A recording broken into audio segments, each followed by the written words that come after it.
क्या धरती का अंत आया नजदीक? क्या 2023 में सब कुछ खत्म हो जाएगा? तबाही मचाने आ रहा है महाभूकंप। वैज्ञानिक भी नहीं निकाल पा रहे हैं कोई तोड़। दुनिया में अभी से मच गया कोहराम। आगे क्या होगा जाने राम। महाभूकंप से आएगी महातबाही। इंसान छोड़ो पशु पक्षी भी मर जाएंगे। इस बार वैज्ञानिक भी नहीं बचा पाएंगे।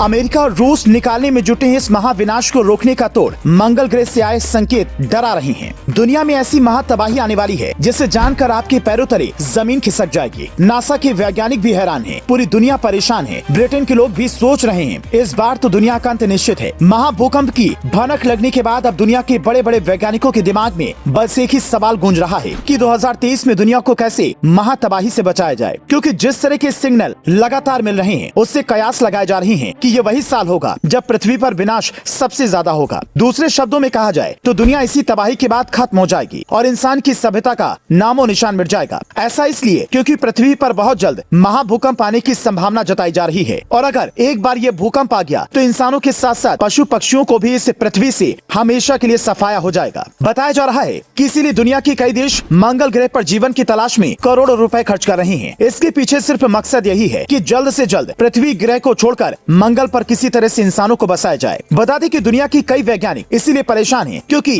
नास्ट्रेडमस ने भी इसी साल पृथ्वी के अंत होने की संभावना जताई है और जिस तरह से अभी से अलग अलग तरह के संकेत मिलने लगे हैं उसे देखकर तो ऐसा ही लग रहा है कि शायद 2023 इंसानों के लिए आखिरी साबित होने वाला है। महाभूकंप कब और कैसे आ सकता है आपको वीडियो में बताएंगे। असल में बीते कुछ दिनों में दुनिया के तमाम देशों में भूकंप की घटनाएं तेजी से बढ़ी हैं, या यूं कहें कि भूकंप तबाही का दूसरा नाम बनकर सामने आया है। शायद ही कोई देश हो जहां पर भूकंप के झटके महसूस नहीं किए जा रहे हैं। असल में बीते कुछ सालों में क्लाइमेट चेंज और दूसरी चीजों की वजह से पृथ्वी का संतुलन बहुत बुरी तरह खराब हुआ है। यही वजह है कि भूकंप आने की घटनाएं तेजी से बढ़ी हैं। आपको याद होगा तो अभी कुछ दिन पहले ही इंडोनेशिया में बहुत ही खतरनाक भूकंप आया था जिसमें करीब 300 लोगों की जान गई थी। ऐसी तबाही आई थी कि घरों के नामो निशान मिट गए थे। असल में बीते कुछ सालों में धीरे धीरे भूकंप की तीव्रता बढ़ती जा रही है और पृथ्वी कांप रही है। मीडिया रिपोर्ट्स के मुताबिक 2022 में दर्ज किया गया सबसे भीषण भूकंप पापुआ न्यू गिनी में 10 सितंबर को आया था जिसकी तीव्रता 7.6 थी और एक और 7.6 तीव्रता का भूकंप 9 दिन बाद मैक्सिको में आया था। इन देशों में भूकंप की वजह से भीषण तबाही आई हुई थी, लेकिन सबसे ज्यादा नुकसान इस साल भूकंप की वजह से अफगानिस्तान में हुआ। वहाँ पर करीब 1100 लोगों की जान गई। इसी साल 11 से ज्यादा ऐसे भूकंप आए जिनकी तीव्रता 7 से अधिक रही। ये भूकंप क्यों पृथ्वी के लिए चिंता का विषय है, अब उसे भी समझ लीजिए। यूनाइटेड स्टेट्स जियोलॉजिकल सर्वे के मुताबिक इस तरह से लगातार आ रहे भूकंप एक बड़े भूकंप की आने की तरफ इशारा करते हैं। जानकारी के मुताबिक दुनिया में औसतन 16 बड़े भूकंप की हर साल उम्मीद की जाती है, जिसमें 15 भूकंप की तीव्रता 7.9 जबकि एक भूकंप की तीव्रता 8.0 या उससे अधिक होने की उम्मीद होती है। लेकिन दावा है कि पिछले कुछ सालों में तकरीबन इसी तीव्रता के कई सारे भूकंप लगातार आ रहे हैं। यही वजह है कि अब महाभूकंप की आशंका जताई जा रही है। हालांकि ये भूकंप कब आएगा अब तक इसकी जानकारी वैज्ञानिक जुटाने में असफल रहे हैं। बता दें कि तबाही के लिए 10 से ज्यादा तीव्रता की भूकंप की जरूरत होती है। ऐसे ही भूकंप को महाभूकंप कहा जाता है। हालांकि अब तक पूरी दुनिया में कहीं भी इतनी ज्यादा तीव्रता का भूकंप नहीं आया है, लेकिन जिस तरह से लगातार पृथ्वी का संतुलन खराब होता जा रहा है, माना जा रहा है कि महाविनाश वाला भूकंप आने वाले कुछ महीने या कुछ सालों में आ सकता है। दोस्तों, आपका क्या मानना है? ऐसे महाविनाश वाला भूकंप कब तक आ सकता है? कमेंट बॉक्स में अपनी राय दें। कृपया वीडियो को ज्यादा से ज्यादा शेयर करें।